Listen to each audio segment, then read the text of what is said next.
Good afternoon. I'm Greg Hart, Chair of the Santa Barbara County Board of Supervisors. I hope these daily updates help us all understand the many ways that county government is working to keep us safe during this pandemic, and most importantly, what you can do to help this effort. We are stronger together. This press conference is broadcasting on County TV, Channel 20, and the county's YouTube page. A Spanish language interpretation by Carlos Seracito will be available on the county's website and YouTube page shortly after we conclude this press conference. This meeting is being interpreted in American Sign Language by Joe Black. Over the past weekend, a second Santa Barbara County resident died from COVID-19. Our hearts go out to the family and loved ones who are struggling with this very personal loss. These coming weeks are going to be very difficult as we all experience collective grief and anxiety about the impact that COVID-19 is having on our neighbors and the place that we call home. While it will not be easy, we must continue to stay strong and support each other during this emergency. Every Santa Barbara County resident has a critical role to play in responding to COVID-19. There are several steps we must all take to protect the health of ourselves, our loved ones, and our neighbors. Please stay home and practice physical distancing. This continues to be the critical tool for preventing the spread of the virus. Please only leave your home when you must run essential errands or to get some fresh air in your own neighborhood. When running errands, plan ahead, take your time, and make sure that there is always at least 6 feet between you and other people. I know this can be challenging in the aisles of grocery stores. Slow down and do the best you can. We should all try to limit our trips to the store as much as possible. If you are at an increased risk for COVID-19 because of your age or underlying health conditions, please ask a friend or family member for assistance in completing those errands. If you need additional assistance, please call 211 to learn about resources that are available to help you. There are important religious holidays taking place this week. Unfortunately, the way these events are celebrated this year must be different. Religious leaders from many faiths are working to create new ways to celebrate these holidays virtually. As I walked around my neighborhood yesterday, I heard church services broadcasting from an empty church to parishioners viewing at home. I've also heard about very innovative ways Passover Seders will be shared virtually with friends and family this year. It is not safe right now to gather with people outside of your home. That includes your friends and relatives. Please connect with your loved ones over the phone or through video chat technology as you celebrate family events and religious holidays. Wash your hands frequently throughout the day and regularly disinfect high-touch surfaces in your home. If you're feeling sick, please isolate yourself from others and treat your symptoms at home. If your symptoms worsen, call your medical provider or the public health clinics for individual guidance. In addition to these other precautions, the Centers for Disease Control and our County Public Health Department are asking us all to please wear a face covering when we're out in public. It doesn't necessarily have to be a fancy mask like something like this that's made by folks volunteering in this community. This was made by Marion Shapiro. Even a simple bandana will do the job fine. Wearing a face covering will reduce the risk of spreading the virus to others, even if you aren't feeling any symptoms. All of these steps are necessary for staying healthy as possible and reducing the strain on our medical system. Our personal actions have the potential to save lives. Also, please recognize the emotional toll that COVID-19 may be having on you or your loved ones. If you're in need of help, please don't hesitate to call the Community Wellness Team at 805-886-5403. That number will be repeated at the end of the press conference. You can also visit their website, which will be available at the end of the press conference too. It's easy to feel restless or bored while staying home for so long. As the son of a former library director, I know how important books are to enriching our lives. I want to take a moment to highlight how our local libraries are working to make staying at home a little more uplifting and entertaining. Although the physical library locations around the county are closed right now, you can still use your library card to download audio and ebooks.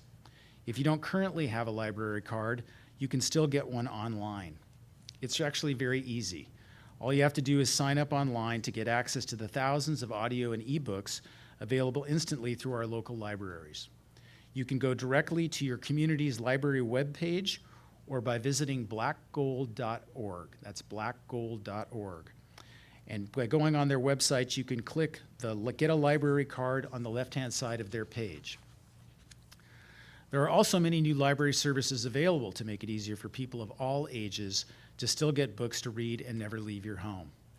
The Santa Barbara Public Library is piloting a free new delivery service in Santa Barbara, Montecito, and Carpinteria. This program allows Santa Barbara Library card holders to check out 1 to 4 copies of books one time, and you can hold on to those books until the library reopens. I'd like to thank the very generous donations from the Santa Barbara Library Foundation for sponsoring this free service. The Goleta Valley Library, which serves the Goleta Valley, Isla Vista, and the San Ynez Valley, has created an online catalog with ideas to keep busy at home for all ages. The catalog includes live video streams of animals, virtual tours, arts and crafts, and even downloadable coloring books. This tool is available to everyone in the community. Staff at the Santa Maria Public Library remain available to answer questions over the phone and send books to residents' homes through the Zip Books program. Please take advantage of these library services in the coming weeks. The library can help provide activities for kids who are home from school, entertainment for people of all ages, and perhaps even some much-needed inspiration and relief from the stress of COVID-19. Next, I'd like to introduce Dr. Henning Anzorg, the county's public health officer. Thank you, Supervisor Hart. Good afternoon, everyone. Let me give you today's lab results. We are reporting 18 new cases of COVID-19, bringing our total locally to 192. Information about the breakdown by location will be shared on our website, publichealthsbc.org, and in a press release to follow. Of our total 192 cases, 110 of them are recovering at home, 42 have fully recovered. 34 are in the hospital, 19 of those in the intensive care unit. We've had 2 deaths, unfortunately. Over the weekend, we reported a second death of COVID-19, and this person was hospitalized at Cottage Hospital in Santa Barbara and succumbed to the illness. The person was in their 60s and did have underlying health conditions. We again extend our heartfelt condolences to the family and friends of this community member. To ensure ongoing protection from the spread of the novel coronavirus in our communities, the Public Health Department issued a clarifying guidance this past weekend to food facilities and their allowed operations and limitations. We are now requiring all food service workers who are preparing meals to wear sanitary face coverings at work. Furthermore, we clarified which businesses are essential in their support to our basic needs and in support of our efforts to fight the epidemic, and therefore are allowed to stay open and operational. For details on which businesses are affected, please check the entry on our website, publichealthsbc.org, under the News section.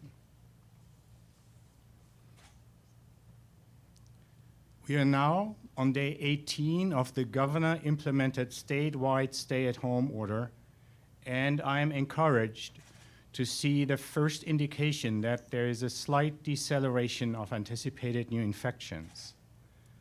It is still very early into our efforts of physical distancing.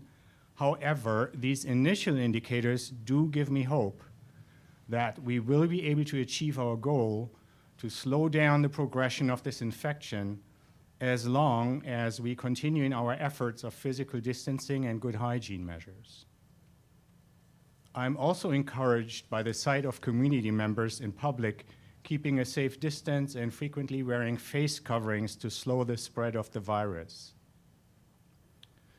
For those that see the numbers of confirmed cases and think there are only a few of them in their community, please know that COVID-19 is widespread, more widespread than our confirmed cases indicate. We are able to provide testing for a vulnerable subset of our community, but there are likely far more cases than what our testing indicates.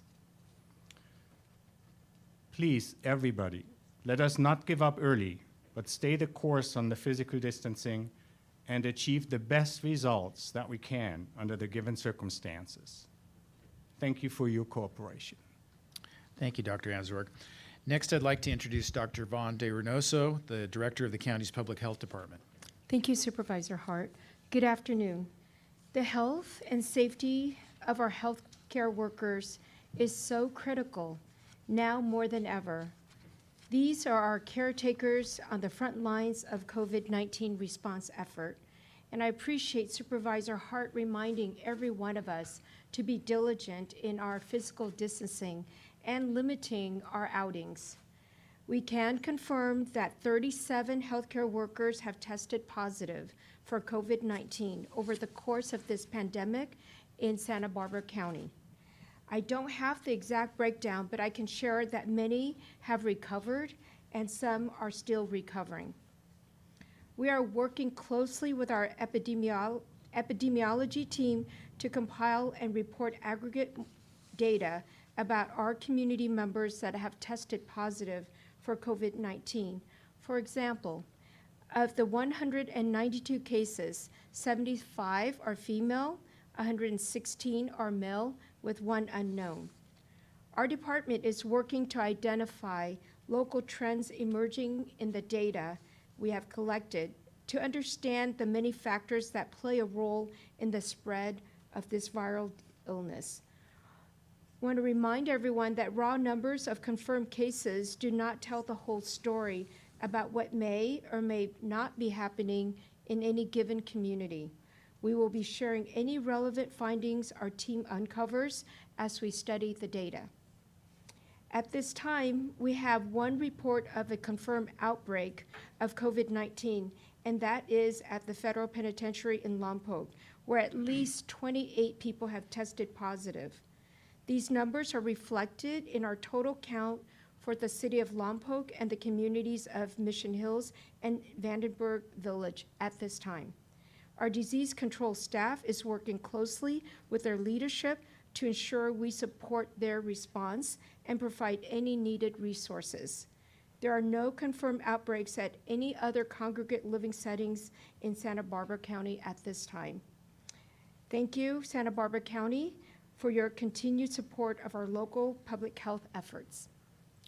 Thank you, Dr. De Reynoso. Next, we'll hear from Dr. Stuart Comer, the County of Santa Barbara's Lab Director for the Department of Public Health. Good afternoon. Thank you, Supervisor Hart. As Director De Reynoso pointed out, as well as Dr. Anzorg, I think the support and compliance that you provided has been extremely important.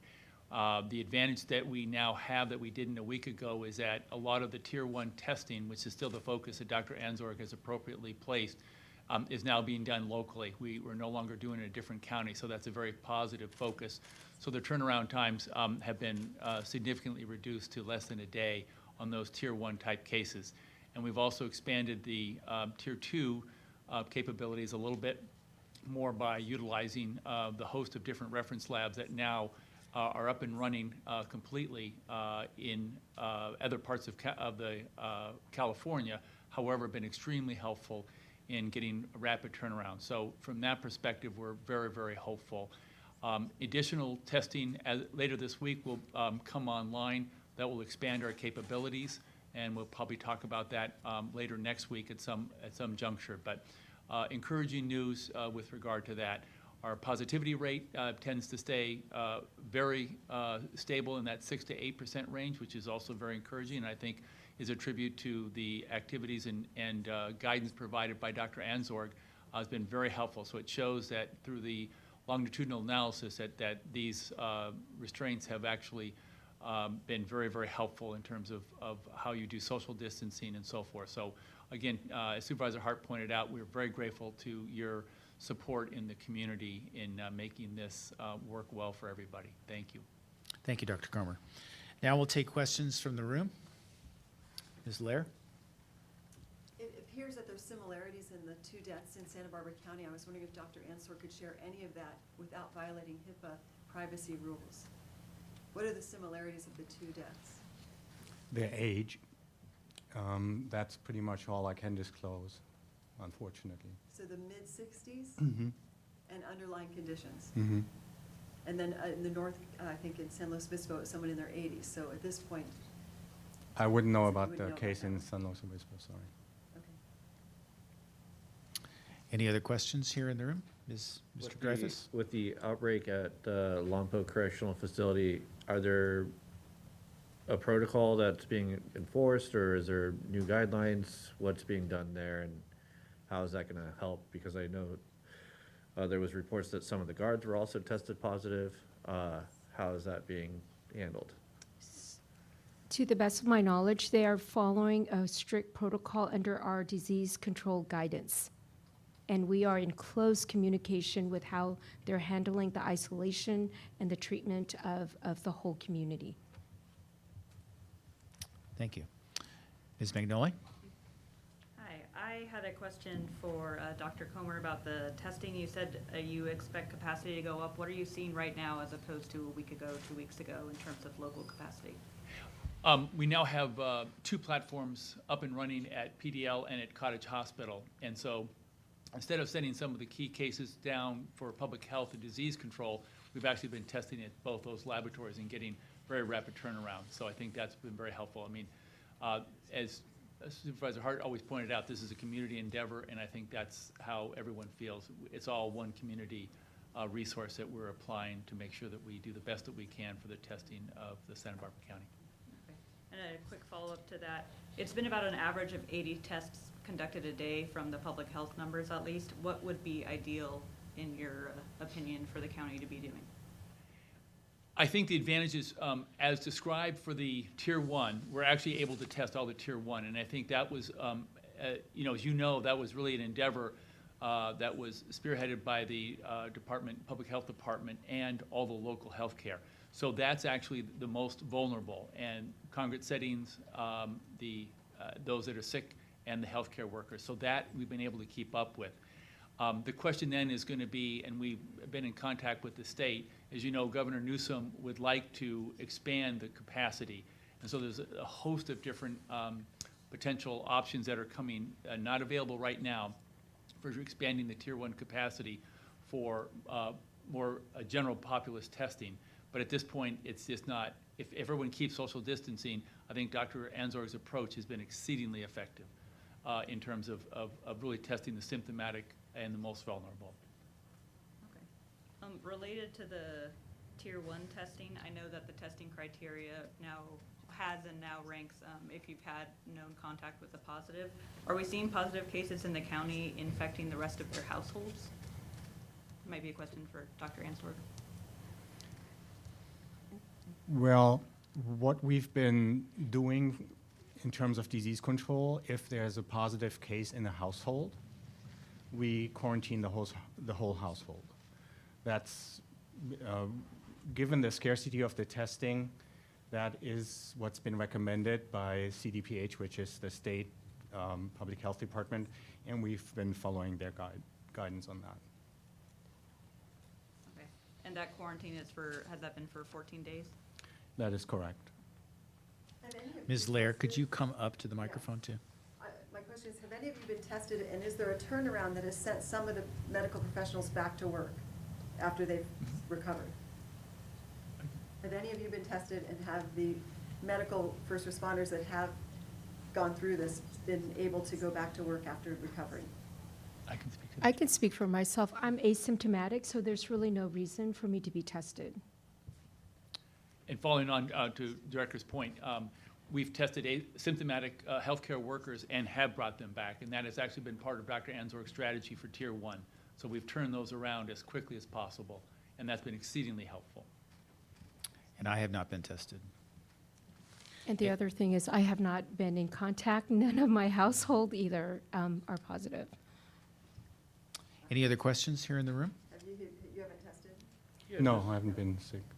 Just, you said that there was 47 that have recovered, or about that. Is there a different approach to help fight this? Like, is there certain drugs that Santa Barbara County has been using, or the treatment process? How is the treatment process for those that have gotten this? Well, I can speak to that. It depends really on the severity of the symptoms. The vast majority of people have an illness that is influenza-like, and they recover at home with over-the-counter medications. It's basically just waiting and let the immune system fight this virus infection.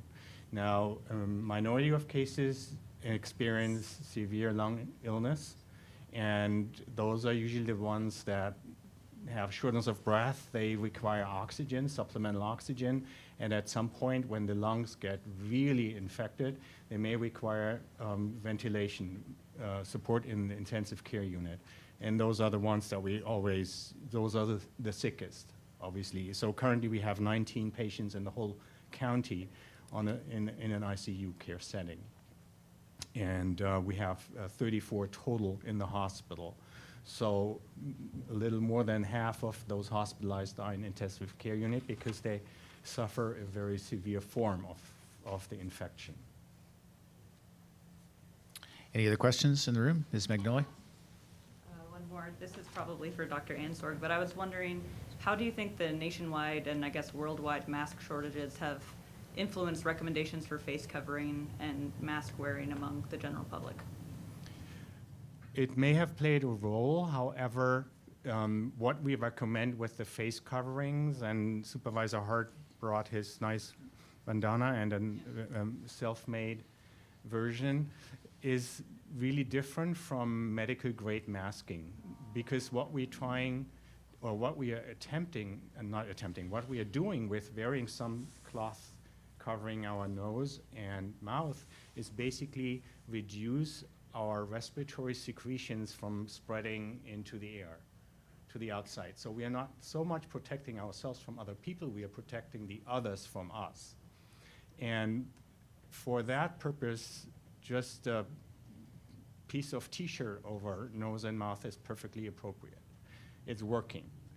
And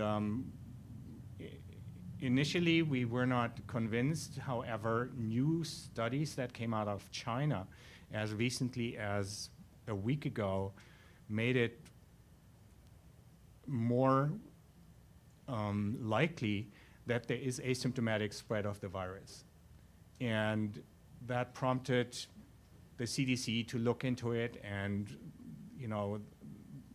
all the state health departments to come up with recommendations to wear face covering in public.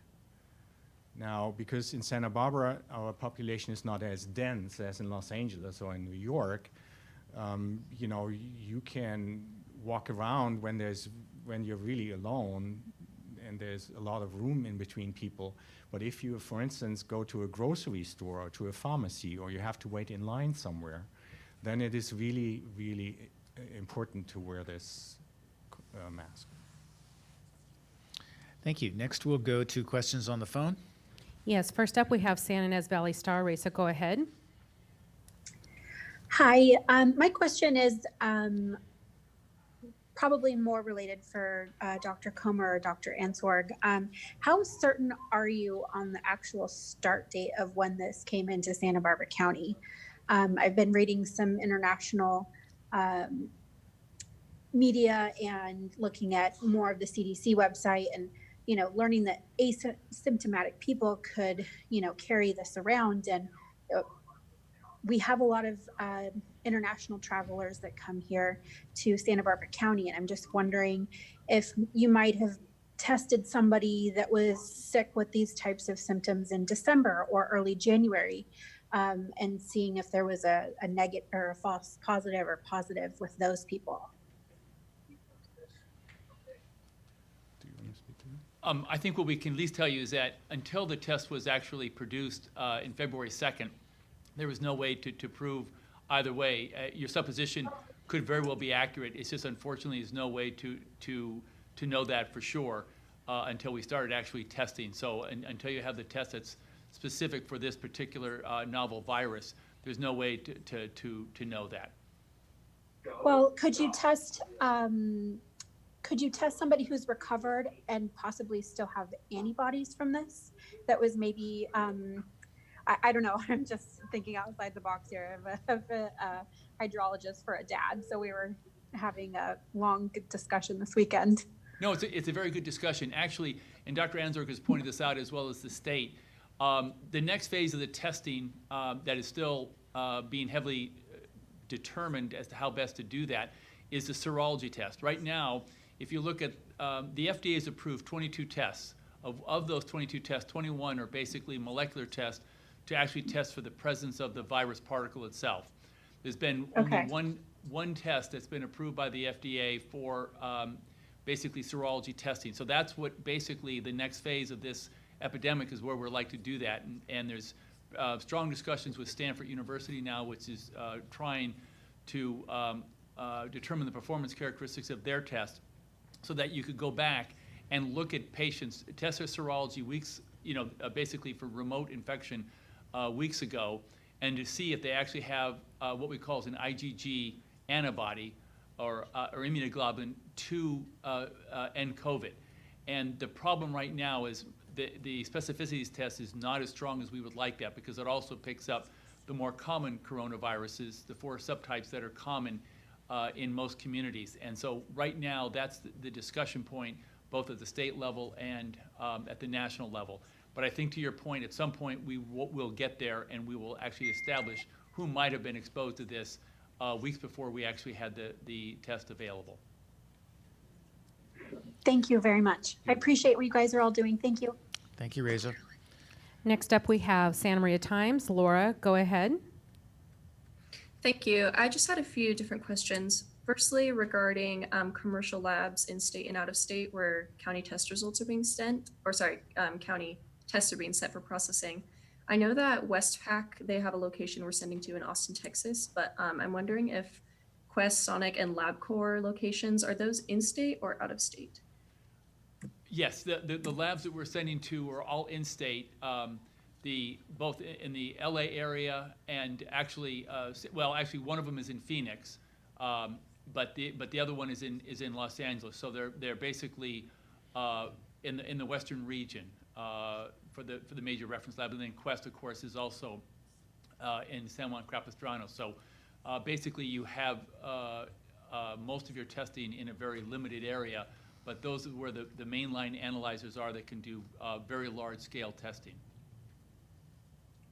Okay, gotcha. So when you said where we're sending testing, do you mean just throughout the county as far as you know, or specifically the health department? Let me be more precise. So the tier 1 more acute cases we're testing with the same methodologies, similar methodologies, but not on the same platform. So the platforms that were initially brought out in February and early March were basically very intensive, labor-intensive platforms that took 4 or 5 hours to do, and you could only do potentially 100 to 120 tests in a day. Now you have platforms with very similar technologies, but they're actually high throughput analyzers that can actually do 4,000 tests in a day. And that's what's made the difference in being able to do rapid turnaround testing is with these analyzers. And so that's kind of the difference that if you look back at H1N1, it took us months to get where we were able to do that. Now it's taken only weeks. So it's been that public-private partnership that has dramatically altered the testing capability and turnaround times of these tests. Okay, thank you, Dr. Comer. You're welcome. And then another quick testing question. I've asked about this before. I was just wondering if there's an update regarding if the county public health lab, which they ordered 200 tests, it sounds like last week, if they've started being able to test there, if they've received those tests yet. We are about to receive the first of our testing allocation from Cefiad. And so that is going to be exclusively performed here at Santa Barbara County Public Health. And so that's what we're very hopeful for, to get that up and running, and it'll be another platform. So the director and Dr. Anzorg's approach has been, wherever we can get the test that's accurate, FDA approved, and the fastest turnaround has been our focus for the Tier 1. So now we're going to add an additional platform to be able to do that. So we're hopeful that this will progress forward as quickly as possible. But there's not a date right now when you're expecting to get them. It's still kind of Days. in the works. It should be days if everything works well, because we have all of the antecedents and predicate testing specimens that we need. So we're very hopeful. We just don't want to promise something until we actually are online, but we're very, very hopeful that it should be just a matter of days for that capacity. Just one very cautionary point here. All of these, if you look at all the different vendors that have come out with FDA approved, you will find that there's a tremendous variation in when they received approval and when they actually shipped test kits that we could test on. In some cases, we've had some platforms that were approved in the third week in March and haven't shipped out to anybody.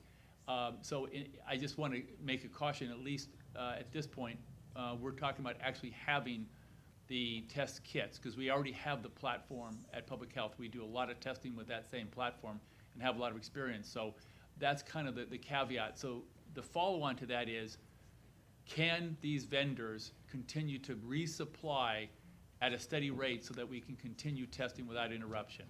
That's going to be the question, unfortunately, we cannot answer for you, but we don't want that to disrupt what we can bring online as quickly as possible. Okay, gotcha. And another question. So earlier watching the SLO Public Health Department press conference, they were talking about similar issues our county is facing just regarding how the presented number in the case count probably is not representative of the total number of cases in the county. And their public health officer, Penny Bornstein, had mentioned that there was maybe a technical issue in reporting test results. And I was wondering if that was referring to CalReady, where it sounds like a lot of clinics and hospitals are reporting, test results and labs, and if that was something that Santa Barbara County was experiencing. Yes, Dr. Comer? I know right now, as part of the FDA EUA, the major reference labs to whom we send had to be able to provide that information through CalReady. And then this past week, Cottage, who is now doing testing, also had to do that. So we know all positive, all negative tests from those sites are being provided through CalReady. We don't necessarily know for other laboratories whether or not that's the case, but we can speak for Santa Barbara County. The feed-ins have been going through CalReady. Okay, but there's not a technical issue with that as far as you know? To my knowledge, I know the laboratories that do that have to set up and test the interface. So all I can speak to is our laboratory and the ones that we use through the reference labs. They have not had that problem. Everyone's feeding through CalReady. I think, may I add? Yes, ma'am. I think because of the interface or the new requirements from CDPH, where labs are reporting directly through the electronic lab records, that we will not have the total testing available today. So moving forward, we will not be reporting on pending. We will just be reporting on positives and negatives. Thank you. Any more questions, Laura? No, thank you. Thank you. Next, we'll go to Malia from the Santa Maria Sun. No, actually, we've got Kelly with Montecito Journal. Okay. Kelly, go ahead. Hi, thank you. Can you guys speak about the public health process when a person tests positive? Is there an investigation and subsequent outreach to those whom the person may have come into contact with besides their immediate family? Yes, we have a very proven system in place in our disease control. We have expanded staff substantially, obviously, to have more nurses on site who do this work.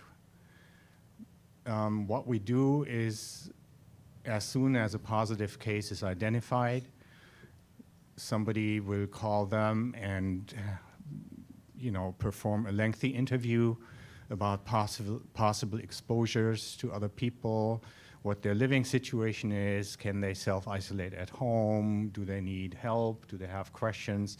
It's a very lengthy interview, very in-depth, and then the public health nurse will determine what the public health can provide to this individual, and then sometimes the investigation has to be expanded.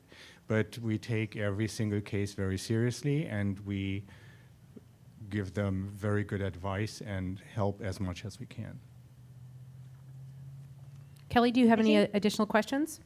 Yeah, I think more specifically, like, for example, if someone tests positive and they say, I went to Trader Joe's on De La Vina last night, are you contacting Trader Joe's and telling them that they had a positive case in their store? Or like, where does the outreach, how far does the outreach go?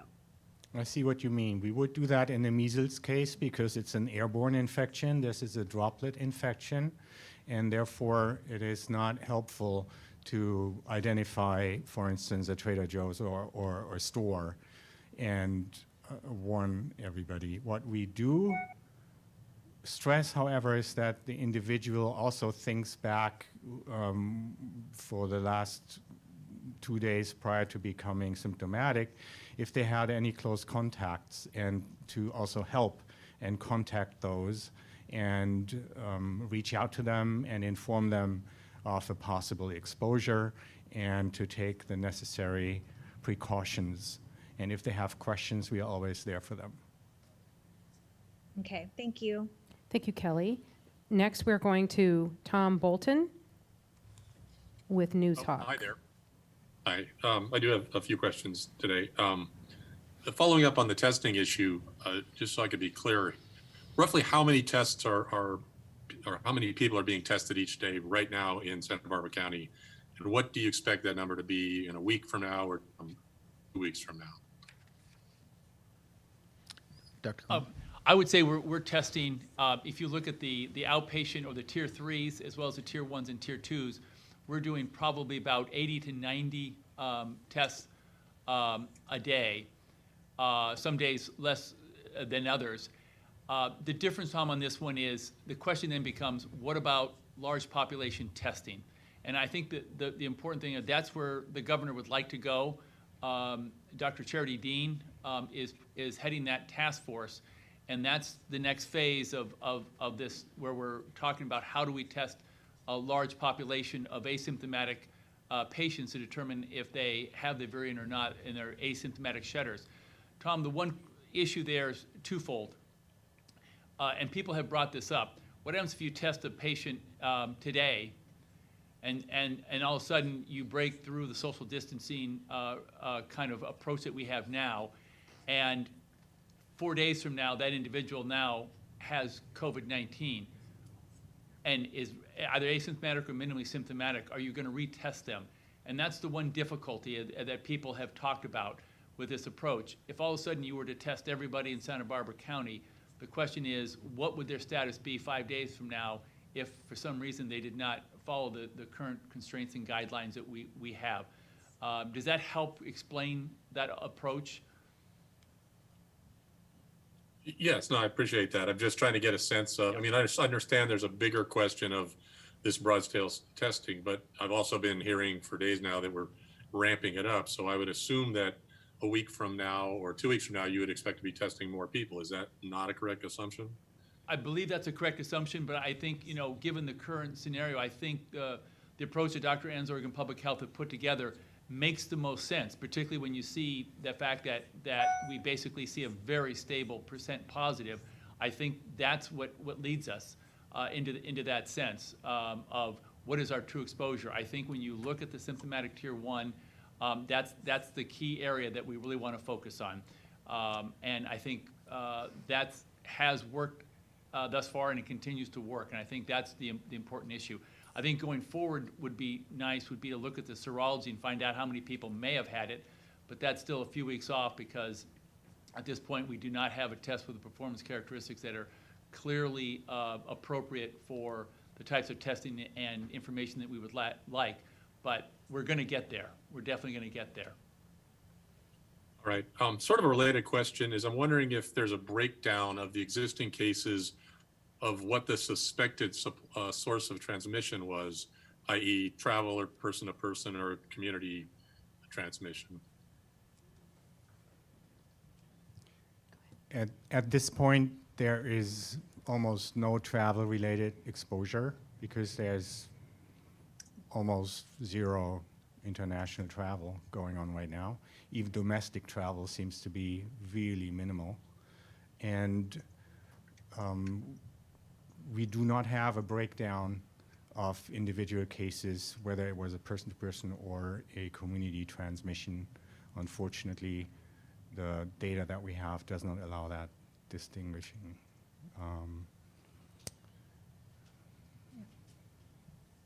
Okay. I did want to circle back to a question I asked last week, which involved the disparity in cases between the North County and the South Coast. It's more than double up in the North County. And I'm wondering if you've gotten any more insight into what factors may be contributing to that. And more importantly, what is being done to address that situation? Our EPI team, that's a high priority this week to drill down at the number of cases and to develop an EPI profile, if you will, of the cases that we're seeing in different regions. In terms of outreach, we can always strengthen our outreach. And to that end, for instance, this week we are really blanketing the community wide about physical distancing given the upcoming holidays. In addition to that, we have partnered up with a variety of community partners in North County to ensure that the message is heard, and it is heard in variety of communities and in a variety of manner. Okay, thank you very much. One last question. I'm wondering if you have seen patients who have been confirmed as having COVID who also had other viruses such as influenza. I think we can, Tom, the point of co-infection, yes. We have seen, because in many cases, we do a 22 target PCR for respiratory viruses and then do an COVID test. And so to answer your question, yes, we have seen a small percentage of individuals who have actually co-infection. And do those tend to be the more seriously ill people, or is there really any correlation in that? Numbers are too small at this point, Tom, to make any observations from that perspective. But yeah, to date, no. The answer is, because I know some of those end up being outpatients thereafter and doing very well. Okay, thank you very much. Thank you, Tom.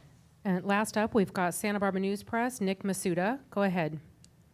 Yeah, I realize you guys might not have this number, but I'm wondering if you guys have any early indications on how many people might be turned away for tests.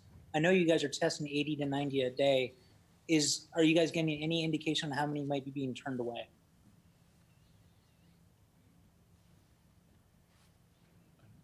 I don't think there's a mechanism to keep track of that. There are, visits and contacts between doctors throughout the community telling people to stay home if they are exhibiting symptoms. And we have a limited number of tests available for the Tier 1 categories at this time.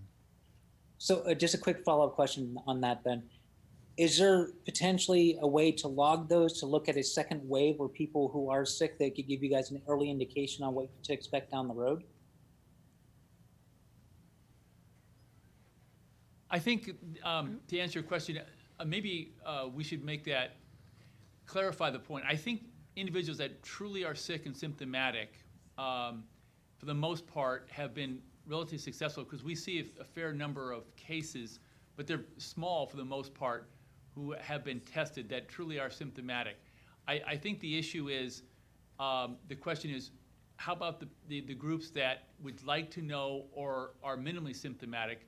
And the question to that, I think, is that will open up with time.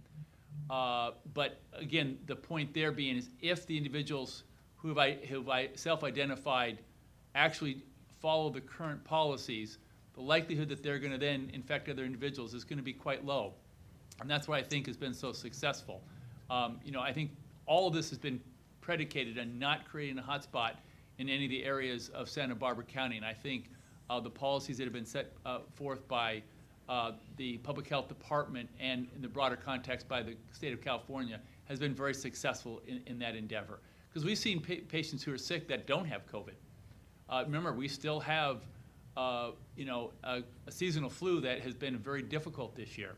So I think in that regard, that has been one of the issues we're also working with. Okay, thank you. We actually have one more. Ray Ford with Newshawk, go ahead. Thank you very much for your time.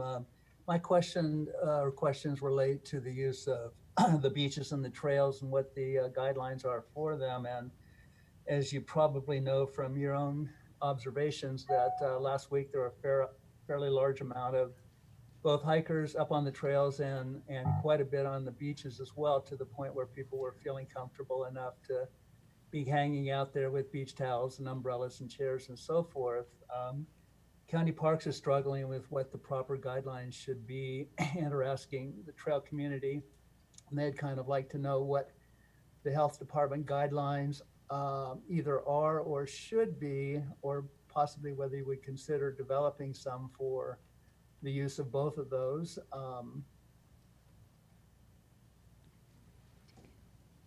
So that's a tough question, because we know that physical activity, open air, fresh air is healthy. But nuance, and we have to balance that with physical distancing and limiting our outings to really essential services. So with that in mind, we are working with our Parks Department. We are working with the Office of Emergency Services to really arrive at a set of policy or guidelines that would take those two conflicting needs in balance. Okay, so do you have any idea when that might be available?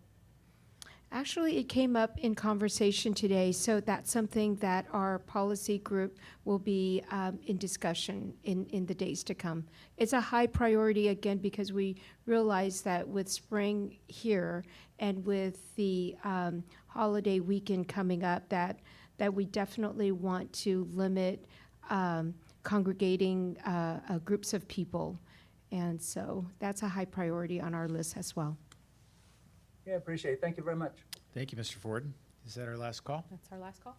Our next press conference will be held Wednesday afternoon at 4:30. Tomorrow morning at 9 a.m., the County Board of Supervisors will hear a presentation on the local response to COVID-19. That will be broadcast live on county television channel. And if you want the phone numbers and website addresses of the many local resources and information sources about COVID-19, please stay tuned, and this information will continue on the television screen. Thank you for joining us today. Please stay healthy.